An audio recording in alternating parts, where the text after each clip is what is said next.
Hello everyone, कैसे हैं आप लोग। Welcome to my channel Tripathi classes. और लूसेंट जीके की सीरीज को आगे बढ़ाते हुए आज हम बात करेंगे ईसाई धर्म की। लास्ट टॉपिक था इस्लाम धर्म। ईसाई धर्म के संस्थापक कौन थे? ईसा मसीह। ईसाई धर्म का प्रमुख ग्रंथ है बाइबल। ये दो चीजें मैक्सिमम लोगों को पता होंगी कि ईसाई धर्म के संस्थापक ईसा मसीह थे और प्रमुख ग्रंथ इनका क्या है? बाइबल।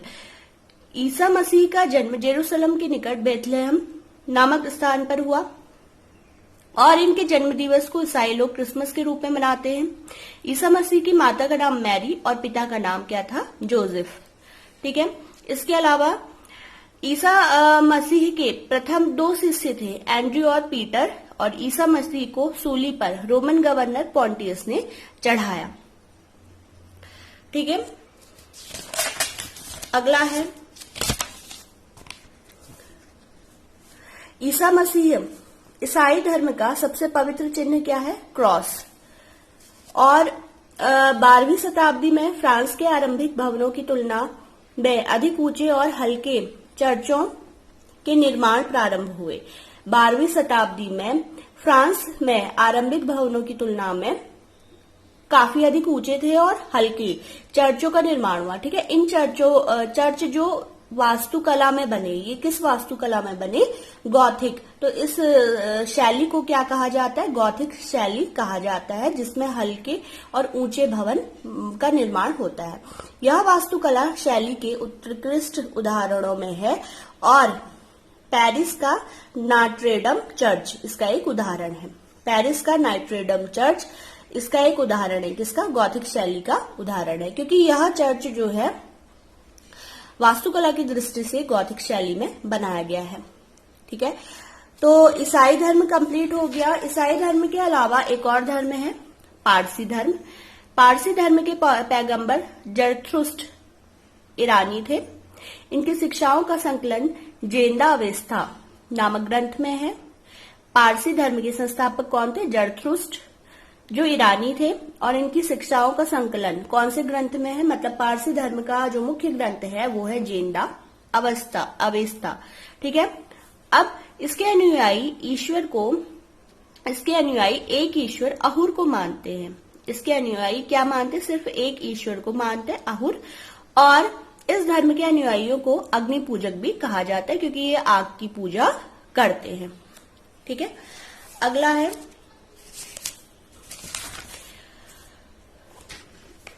अब ये जो धर्म है, जितने भी धर्म थे, हिंदू धर्म, ईसाई धर्म, इस्लाम धर्म और पारसी धर्म, ये सारे कंप्लीट हो चुके हैं। इनके बारे में कि इनके संस्थापक कौन थे, बौद्ध धर्म, जैन धर्म, जितने भी थे ये सब कंप्लीट हो चुके हैं। अब आती है नेक्स्ट जो इसका पार्ट है 12, मगध राज्य का उत्कर्ष। मगध राज्य का उत्कर्ष। आप लोगों को लग रहा होगा कि मैम डायरेक्टली बुक से क्यों पढ़ा रही हूँ, मैं पीडीएफ भी तो बना सकती थी।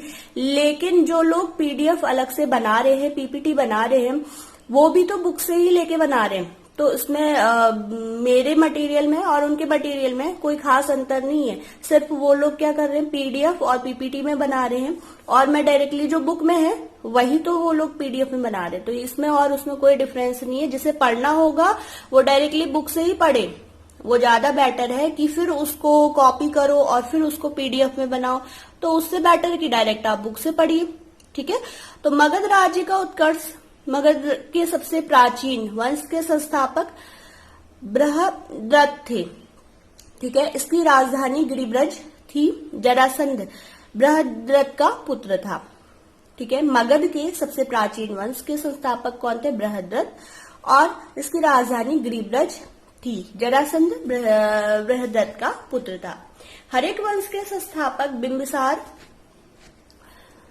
मगध की गद्दी पर 544 ईसा पूर्व में बैठा था। तो हरेक वंश के संस्थापक कौन थे? बिंबिसार, और ये मगध की गद्दी में 544 ईसा पूर्व में बैठे, और वह बौद्ध धर्म के अनुयायी थे। लेकिन मगध के सबसे प्राचीन वंश के संस्थापक, अगर ये क्वेश्चन आता है तो आप बिंबिसार नहीं कहेंगे, आप कहेंगे बृहद्रथ। ठीक है। और इनकी राजधानी पूछी जाती है कि इन्होंने राजधानी कहाँ पे बनाई? सबसे पहले गिरिब्रज में बनाई। इसके अलावा बिंबिसार की बात हो रही थी। बिंबिसार ने बृहद्रथ को हराकर अंगराज्य को मगध में मिला लिया। फिर है बिंबिसार ने राजगृह का निर्माण कर उसे अपनी राजधानी बनाई। बिंबिसार ने मगध पर करीब 52 वर्षों तक शासन किया। तो ये क्वेश्चन बनता है कि बिंबिसार ने मगध पर कितने वर्षों तक शासन किया, कितने वर्षों तक किया, 52 वर्षों तक शासन किया। अगला है बिंबिसार की हत्या किसने करी? बिंबिसार की हत्या उसी के पुत्र किसने करी? अजातशत्रु ने करी, और वह 493 ईसा पूर्व में मगध की गद्दी पर बैठा। ठीक है। अजातशत्रु का उपनाम कुणिक था। अजातशत्रु ने 32 वर्षों तक मगध पर शासन किया। अजातशत्रु प्रारंभ में जैन धर्म का अनुयायी था। देखिए, बिंबिसार की अगर बात करें, बिंबिसार बौद्ध धर्म का अनुयायी था और उसका जो पुत्र था अजातशत्रु वो जैन धर्म का अनुयायी था प्रारंभ में। अजातशत्रु की हत्या उसके पुत्र उदयन ने की। अजातशत्रु की हत्या उसके पुत्र उदयन ने 461 ईसा पूर्व में कर दी। वह मगध की गद्दी पर बैठा और उदयन ने पाटलिग्राम की स्थापना की। तो इम्पोर्टेंट टॉपिक ये है कि उदयन ने कौन से ग्राम की स्थापना की? उदयन या पाटलिग्राम की स्थापना किसने करी? उदयन ने करी। उदयन भी जैन धर्म का अनुयायी था। हर्यक वंश का अंतिम शासक, अंतिम राजा उदयन का पुत्र नागदशक था। तो आप ये सीरीज देख रहे होंगे एक तरीके से जो इनका परिवार था। देखिए, बिंबिसार सबसे पहले बिंबिसार था, और उसके बाद क्या हुआ था? बिंबिसार के बाद जो हर्यक वंश का शासक था बिंबिसार, ठीक है, और बिंबिसार की हत्या किसने करी? उसके पुत्र अजातशत्रु ने करी। अजातशत्रु का पुत्र कौन था? अजातशत्रु का पुत्र था उदयन, और उदयन ने भी उसकी हत्या करी अजातशत्रु की, तो फिर वो राजा बना। उसके बाद उदयन ने क्या करा? पाटलिग्राम की स्थापना करी और वह जैन धर्म का अनुयायी था। तो ये काफी कुछ इसमें कंप्लीट हो चुका है हर्यक वंश के बारे में। और हर्यक वंश का लास्ट राजा कौन था? उदयन का पुत्र नागदशक था। ठीक है। तो शिशुनाग वंश की बात करते हैं। शिशुनाग वंश का अंतिम राजा कौन था? नंदिवर्धन था। और इसके बाद आता है नंदवंश। नंदवंश का संस्थापक महापद्मनंद था। नंदवंश का संस्थापक इसी के नाम पे पढ़ाइए, नंद। ठीक है। ये महापद्मनंद कौन था? नंदवंश का संस्थापक था। नंदवंश के अंतिम राजा का नाम क्या था? घनानंद था, और यह सिकंदर का समकालीन था। और इस पर काफी सारे सीरियल भी बन चुके हैं। सिकंदर, सेल्यूकस है ना, इन पे काफी सारे सीरियल बन चुके हैं। नंदवंश का अंतिम राजा घनानंद था और यह सिकंदर का समकालीन था। इसे चंद्रगुप्त मौर्य ने युद्ध में पराजित किया और मगध पर का एक नए वंश, मौर्य वंश की स्थापना करी। तो ये चीज क्लियर हो गई होगी आपको कि घनानंद को किसने पराजित करा? चंद्रगुप्त मौर्य ने, और मगध पर एक नए वंश, मौर्य वंश की स्थापना करी। फिर बात आती है, और चंद्रगुप्त मौर्य के जो सहायक आप कह सकते हो, चंद्रगुप्त मौर्य की जो राजनीतिक सलाह दी किसने दी? चाणक्य, जिन्हें कौटिल्य या विष्णुगुप्त कहते हैं। इसे हम आगे मौर्य समाज में पढ़ेंगे। ठीक है। सिकंदर की बात हो रही थी कि सिकंदर के समकालीन था घनानंद। सिकंदर का जन्म 356 ईसा पूर्व में हुआ था। सिकंदर के पिता का नाम फिलिप था। ठीक है। सिकंदर के पिता का नाम क्या था? फिलिप था। फिर सिकंदर अरस्तु का शिष्य बना और सिकंदर ने भारत विजय का अभियान शुरू करा। 326 ईसा पूर्व में भारत विजय का अभियान प्रारंभ करा। सिकंदर का सेनापति सेल्यूकस निकेटर था। सिकंदर को पंजाब के शासक पोरस के साथ युद्ध करना पड़ा, जिसे हाइडेस्पीज का युद्ध कहा या झेलम विस्तस्ता के युद्ध के नाम से जाना जाता है। हाइडेस्पीज का युद्ध क्या था? हाइडेस्पीज का युद्ध क्या था? किस किस के बीच में हुआ था? सिकंदर और पोरस के बीच में हुआ था। कौन सी नदी के किनारे हुआ था? ये झेलम नदी के किनारे हुआ था, इसलिए इसका नाम क्या है? झेलम का युद्ध के नाम से भी इसे जाना जाता है या हाइडेस्पीज के नाम से जाना जाता है। सिकंदर की सेना ने व्यास नदी के पश्चिम तट पर पहुंच के उसे पार करने से इनकार कर दिया। सिकंदर स्थल मार्ग द्वारा 325 ईसा पूर्व में भारत से लौटा। सिकंदर की मृत्यु, ये सबसे ज्यादा इंपॉर्टेंट है कि कहां पर हुई। सिकंदर की मृत्यु कहां पर हुई? बेबीलोन में 33 वर्ष की अवस्था में हो गई और 223 ईसा पूर्व में हुई। सिकंदर की मृत्यु कौन सी जगह पर हुई? बेबीलोन में 33 वर्ष की अवस्था में हुई। सिकंदर का जल सेनापति कौन था? निरियाकस था। देखिए, 2 सेनापति है। सिकंदर का सेनापति कौन था? सेल्यूकस निकेटर था, लेकिन अगर पूछा जाता है जल सेनापति कौन था? निरियाकस था। सिकंदर का प्रिय घोड़ा बहु केफला था। इसी के नाम से इसने झेलम नदी के तट पर बहु केफला नामक एक नगर बसाया। वहां पे बहु केफला नामक एक नगर है जो कि सिकंदर के प्रिय घोड़े का नाम था। मौर्य समाज की बात होती है। अब मौर्य समाज, मौर्य वंश का संस्थापक, मौर्य वंश के संस्थापक का नाम क्या था? चंद्रगुप्त मौर्य। चंद्रगुप्त मौर्य का जन्म 345 ईसा पूर्व में हुआ था और ये मैंने अभी पीछे भी बताया आपको। चंद्रगुप्त मौर्य ने किसको हराया? घनानंद को हराया चाणक्य ने, और घनानंद को हराने में चाणक्य ने चंद्रगुप्त मौर्य की मदद करी, जो बाद में चंद्रगुप्त का प्रधानमंत्री बना। तो ये जो राजनीतिक सलाहकार आप उन्हें कह सकते हो कौन थे? चाणक्य थे, ठीक है। और चाणक्य की सहायता से चंद्रगुप्त मौर्य ने घनानंद को हराया। चाणक्य, कौटिल्य, विष्णुगुप्त, ये तीनों एक ही के नाम है, चाणक्य, कौटिल्य, विष्णुगुप्त। और इनके द्वारा लिखित पुस्तक है अर्थशास्त्र, जिसका संबंध राजनीति से है। चंद्रगुप्त मगध की राजगद्दी पर 322 ईसा पूर्व में बैठा। चंद्रगुप्त जैन धर्म का अनुयायी था।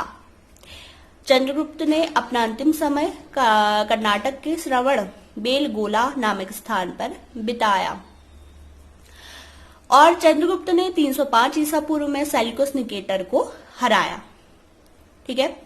तो ये बात थी चंद्रगुप्त की, जो काफी इंपॉर्टेंट है एग्जाम के पॉइंट ऑफ व्यू से कि चंद्रगुप्त कौन थे। मौर्य वंश के संस्थापक थे। चंद्रगुप्त के राजनीतिक सलाहकार जिन्हें आप कह सकते हो या प्रधानमंत्री कौन थे? चाणक्य थे, जिनकी सहायता से इसने घनानंद को हराया। नंद वंश के राजा घनानंद को हराया। और घनानंद कौन था? नंद वंश का अंतिम राजा। और इनकी जो बुक है, एक उन्होंने पुस्तक लिखी, चाणक्य, कौटिल्य, विष्णुगुप्त एक ही का नाम है। उन्होंने एक पुस्तक लिखी अर्थशास्त्र, जिसका संबंध है राजनीति से। और मगध की राजगद्दी पे 322 ईसा पूर्व में चंद्रगुप्त बैठा और इनकी जो मृत्यु है कहाँ पे हुई थी? श्रवण बेलगोला में। अंतिम समय वहां बिताया का मतलब क्या है? कर्नाटक के श्रवण बेलगोला में इनकी मृत्यु हो गई। चंद्रगुप्त ने 305 ईसा पूर्व में सेल्यूकस निकेटर को हराया। तो चंद्रगुप्त से रिलेटेड 2 चीजें इंपॉर्टेंट है। इसने 2 लोगों को हराया, पहला घनानंद और दूसरा सेल्यूकस निकेटर को। सेल्यूकस निकेटर कौन था? सेल्यूकस निकेटर सिकंदर का सेनापति था, ठीक है। अब जैसे आप पुराने उनमें देखते हैं क्या हुआ करता था कि अगर कोई किसी से हार गया तो देखो यहाँ पे क्या हुआ। सेल्यूकस निकेटर ने अपनी पुत्री की शादी चंद्रगुप्त मौर्य के साथ कर दी, ठीक है। और उसके बाद युद्ध की संधि शर्तों के अनुसार 4 प्रांत भी चंद्रगुप्त को दे दिए, काबुल, कंधार, हेरात, मकरान, ठीक है। चंद्रगुप्त मौर्य ने जैन गुरु भद्रबाहु से जैन धर्म की दीक्षा ली, क्योंकि जैन धर्म के अनुयायी थे। उन्होंने कौन से गुरु से ली? जैन गुरु भद्रबाहु से जैन धर्म की शिक्षा ली। मेगस्थनीज सेल्यूकस निकेटर का राजदूत था, जो चंद्रगुप्त के दरबार में रहता था।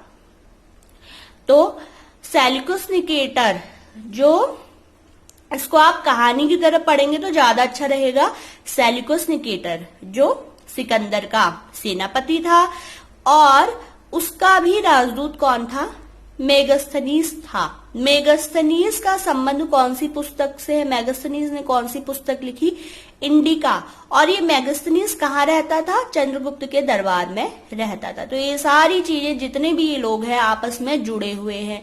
Indica, Megasthenes, Chandragupta, Seleucus Nicator. तो आप जब भी हिस्ट्री पढ़े एक कहानी की तरह पढ़ें और मैं डायरेक्टली बुक से ही पढ़ाना और पढ़ना प्रेफर करती हूँ, क्योंकि कोई फायदा नहीं है कि मैं इसको अलग से कॉपी करके, सेम यही मटेरियल को अलग से कॉपी करके इसकी पीडीएफ बनाऊं, तो वो मुझे उससे बेटर लगता है कि बुक से ही डायरेक्ट पढ़ा जाए। और जिन लोगों के पास बुक नहीं है और जो जल्दी से रिवीजन करना चाहते हैं, उनके लिए वीडियो सीरीज काफी ज्यादा हेल्पफुल रहेगी। चंद्रगुप्त मौर्य और सेल्यूकस के बीच युद्ध का वर्णन एपियानस ने किया। एपियानस ने क्या किया? चंद्रगुप्त मौर्य और सेल्यूकस के बीच के युद्ध का वर्णन किया। प्लूटार्क के अनुसार चंद्रगुप्त ने सेल्यूकस को 500 हाथी उपहार में दिए। तो पहले से आप देख रहे हैं, जैसे आप लोग अभी क्या करते हैं, किसी को गिफ्ट देना है तो क्या गिफ्ट देते हैं? फोन देते हैं, है ना, या कोई ड्रेस देते हैं। लेकिन उस टाइम पे क्या था, जो राजा महाराजा लोग थे वो क्या इस तरीके की चीजें दिया करते थे। 500 हाथी उन्होंने उपहार में दे दिए। प्लूटार्क, और ये किसने बताया? प्लूटार्क ने बताया कि चंद्रगुप्त ने सेल्यूकस को 500 हाथी उपहार में दे दिए। अब चंद्रगुप्त और सेल्यूकस के बीच में क्या रिलेशन बन गया? चंद्रगुप्त सेल्यूकस के क्या बन गए? दामाद बन गए थे, क्योंकि सेल्यूकस की पुत्री का विवाह किसके साथ हुआ था? कार्नेलिया का विवाह किसके साथ हुआ था? चंद्रगुप्त के साथ। तो इनके मैत्रीपूर्ण व्यवहार बन गए, तो इन्होंने इन्हें 500 हाथी उपहार में दे दी। चंद्रगुप्त की मृत्यु अभी मैंने बताया था कहाँ पे हुई थी? कर्नाटक के श्रवण बेलगोला में उपवास के दौरान हो गई थी। तो 298 ईसा पूर्व में श्रवण बेलगोला में चंद्रगुप्त मौर्य की मृत्यु हो गई थी। अब बात करते हैं बिंदुसार की। बिंदुसार कौन थे? चंद्रगुप्त मौर्य का उत्तराधिकारी बिंदुसार था। दो चीजें हैं, बिंबिसार और बिंदुसार। बिंबिसार और बिंदुसार में आपको कंफ्यूज नहीं होना है। बिंबिसार कौन थे? हर्यक वंश के संस्थापक।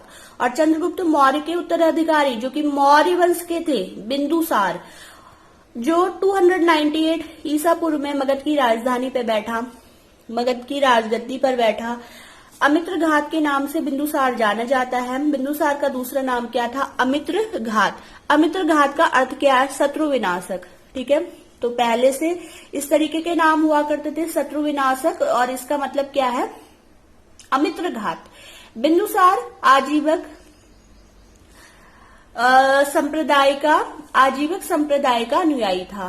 ठीक है, वायु पुराण में बिंदुसार को भद्रसार या वारिसार कहा गया। तो इसका जो विवरण है वायु पुराण में तक है बिंदुसार का, और इसे तब क्या कहा गया? भद्रसार या वारिसार कहा गया। स्ट्रैबो के अनुसार सीरियन नरेश एंटीयोकस ने बिंदुसार के दरबार में डायमेकस नामक राजदूत भेजा। तो बिंदुसार के दरबार में कौन सा राजदूत गया, ये ज्यादा इंपॉर्टेंट है। कौन? डायमेकस। और इसे ही मैगस्थनीज का उत्तराधिकारी माना जाता है, क्योंकि मैगस्थनीज किसके दरबार में बैठता था? चंद्रगुप्त मौर्य के दरबार में बैठता था। और इसके बाद बिंदुसार के, जिस प्रकार आजकल क्या होते हैं, राजदूत विदेशों में जाते हैं ना, तो वैसे ही पहले से भी राजदूत हुआ करते थे। और जैसे बिंदुसार के दरबार में कौन थे? डायमेकस थे। चंद्रगुप्त मौर्य के दरबार में कौन थे? मैगस्थनीज थे। जैन ग्रंथों में बिंदुसार को सिंहसेन कहा गया है। बिंदुसार के शासनकाल में तक्षशिला में हुए 2 विद्रोहों का वर्णन है। इस विद्रोह को दबाने के लिए बिंदुसार ने पहले सुसीम और बाद में अशोक को भेजा। ठीक है, तो बिंदुसार के शासनकाल में क्या हुआ था? तक्षशिला में 2 विद्रोह हुए थे। और विद्रोहों को दबाने के लिए, जैसे अभी के टाइम पे क्या होता है, पुलिस को भेजा जाता है, तो उस टाइम क्या था? बिंदुसार ने पहले सुसीम को भेजा और बाद में अशोक को भेजा। ठीक है, और एक चीज और है, बौद्ध विद्वान तारानाथ ने बिंदुसार को 16 राज्यों का विजेता बताया है, जिसका नाम ही क्या था? शत्रु विनाशक या अमित्र घात। तो शत्रु विनाशक था वो, तो उन्होंने क्या किया? 16 राज्यों में विजय प्राप्त करी। तो आज के लिए गाइस इतना ही। कल हम पढ़ेंगे अशोक के बारे में। Subscribe my channel. Thank you.